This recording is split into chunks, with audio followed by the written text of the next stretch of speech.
All right, so we're going to talk about 1.1 operations on real numbers. So the first thing that we're going to talk about are the different types of real numbers that you can see throughout this class. We are going to look at descriptions, examples, and non-examples of each one of these. First thing I want to talk about actually are natural numbers. Natural numbers can be written just by a capital N with an extra line in it. Sometimes people put NN. Really isn't something that you have to know for this, but if you want to shorthand it, you can with just a capital N with an extra line.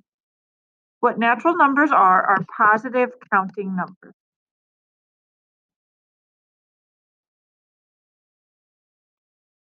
What I mean by counting numbers are like 1, 2, 3, 4, and so on. Okay, so examples 1, 5, 43, 100. You can go as high up as you want to, as long as it's a positive counting number. Something that's not an example would be anything negative. So something like -12 or 0. 0 is not a positive nor negative number, so it's not included in natural numbers. The next unit I want to talk about is our whole numbers. So it's a W with an extra line. Whole numbers are all the positive counting numbers, but you're also going to include 0. So they are natural numbers plus 0. So things that are included here would be 0, something like 54, 92, whatever type of positive number that you want. Again, negative numbers would be ones that are non-examples. Other examples that don't work for either one of these are any decimals. Okay, decimals are non-examples as well. Integers, you would think that its letter would be an I, but it's actually a Z, and you'll see why in a second. Irrational numbers are actually the I, but they had to come up with something else, so they did integers with Z. Integers include natural numbers and whole numbers, but it also adds on negative. So these are positive and negative counting numbers.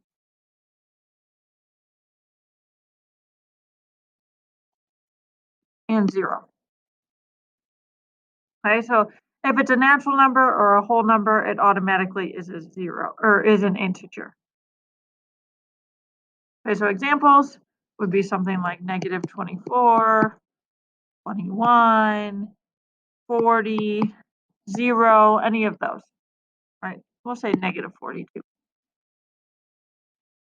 Non-examples would be ones like -1/3 or 0.5 or -1.5. Although it includes the negative, it's not a counting number, so those are not in. Then we get into rational and irrational numbers. So these are opposites of each other, but let's talk about rational numbers first. Rational numbers U with a line through it. That's because real numbers are the R. Rational numbers can be written as a fraction of two integers.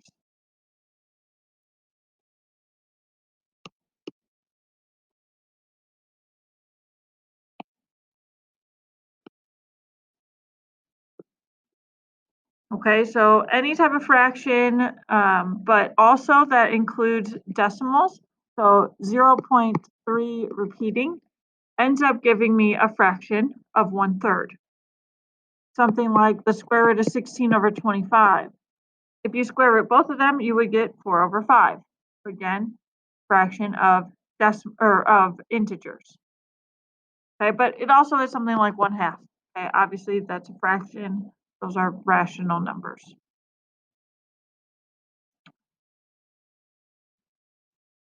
Another rational number would be something like 5. 5 actually is a fraction. It's 5 over 1. So anything that can be written as a whole number or a fraction of two integers, right? Because 5 is technically still a fraction. Non-examples would be something like the square root of 5 over 2, right? Those are both not integers. Square root of 5 gives me a decimal. Something else is pi, right? Pi is a decimal that goes on forever, but I cannot write that as a fraction. Irrational numbers, that is your I with the extra line, can be written as a fraction of 2 and 2.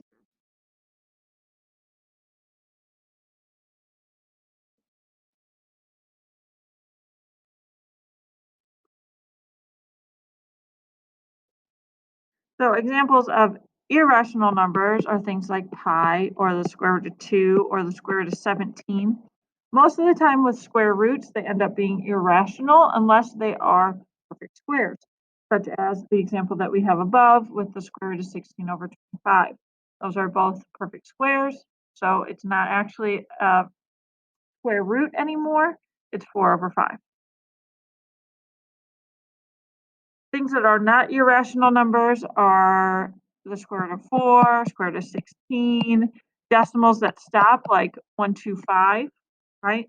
So the big thing is think of them as fractions, but when you look at the decimal side, these are ones that stop or repeat. Those are rational numbers. Irrational numbers go on forever without repeating.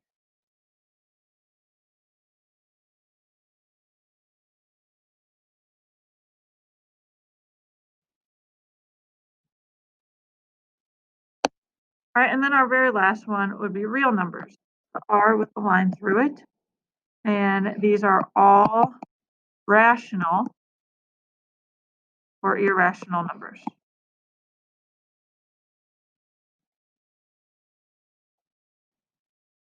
Right, so all of these are real numbers. And basically everything that we're going to give you is going to be a real number, except for ones that have a little I next to it. That makes them imaginary, so they're not real. The way that you get that is if you have a negative underneath a square root. You won't see those very often right now, though. All right, so let's move on to a little chart.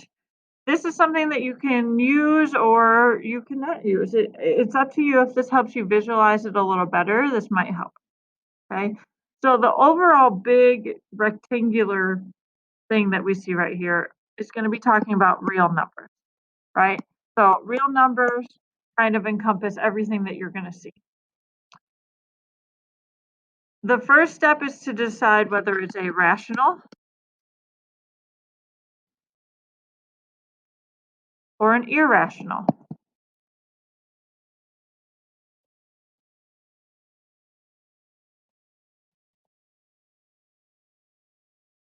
If it's irrational, you stop. If it's rational, you keep going and see if you can go further. An integer, so if it's positive or negative. A whole number,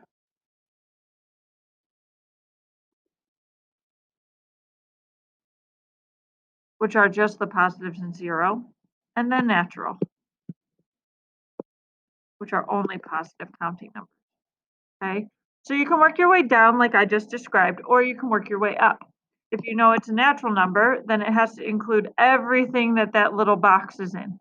So that's including whole, integer, rational, real. Okay, and same thing, if you work your way and you start with whole, then you know it's going to be integer, rational, and real. So you just work your way up. Okay, so let's just get into identifying some of these.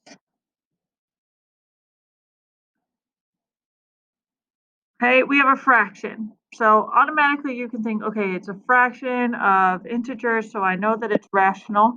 It can't be irrational, right? Obviously, this is a real number because it does not have an I next to it. We might think that, okay, now it's not an integer because it's not a counting number. But if we look at that fraction, 27 divided by 9 actually is 3. So we're really talking about the number 3. Well, that is an integer because it's a positive or negative counting number. It's a whole number because it is a positive counting number. And it's natural because it is a positive counting number that's not 0. So our answer is all of those, natural, whole, integer, rational, and real. On our next one, similar to letter A, it is a fraction. Right now, let's think about it as negative, and let's clean up that fraction. The square root of 32 divided by 2 is 16. Well, the square root of 16 I know is 4, and there's a negative on the outside. So we're talking about the number negative 4. Well, negative 4 is a negative counting number. So that means that natural and whole numbers are out. Integers are negative counting numbers, which makes this rational and real. Because if it's an integer, it's rational, and these are all real numbers. On the next one, we get 4 plus the square root of 13. Well, the square root of 13 is not a solid number. Okay, we know that it's not a perfect square. It's going to end up getting us something between 3 and 4, so probably about 3.5, right? But it's going to continue on forever and ever, right? So if we are involving a decimal that goes on forever and ever, or in general, a square root that is not a perfect square, then that's one of those that give me an irrational number. They're not going to be counting numbers, so they can't be any of those. And if it's not a counting number, then it can't be a rational one either. Okay, in this case, at least. Right? And again, this is a real number because there's not an I next to it. Now we move on to letter D, 7 over 3.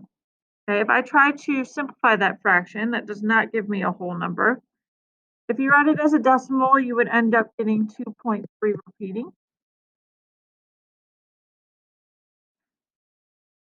Okay, so this is obviously not a counting number, and it's not positive or negative, so I can get rid of all 3 of those.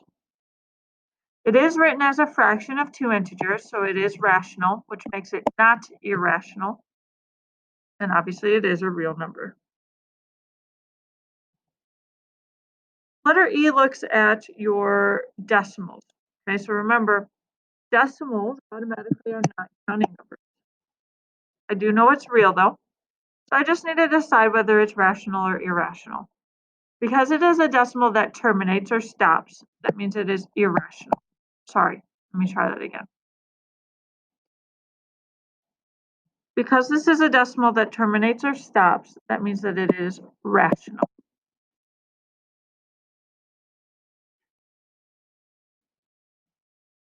And then we have our very last question for the day. It's asking you to order the following sets of numbers from least to greatest. A big crucial part is you want the smallest to the largest. The first thing we want to do is get it all in the same form. So I want to think of these all as decimals. The square root of 1 over 4, we take the square root of 1 and then the square root of 4, we end up getting 1/2. And I know 1/2 is the decimal 0.5. Our next unit is 0.16 repeating, so that's already a decimal. And then 1/3, if we divide 1 by 3, we get 0.3 repeating. I want to write these from least to greatest. The one closest to 0 would be the 0.16 repeating. The next one would be 0.3 repeating, right? The problem is I don't want to use the 0.3 repeating. I want to use the 1/3. Okay, you always go back to the original that it was. Our next one would be 0.4. And then our very last one ends up being the square root of 1 over 4 because it's 0.5. Right? But again, go back to the original point that it was. I know it's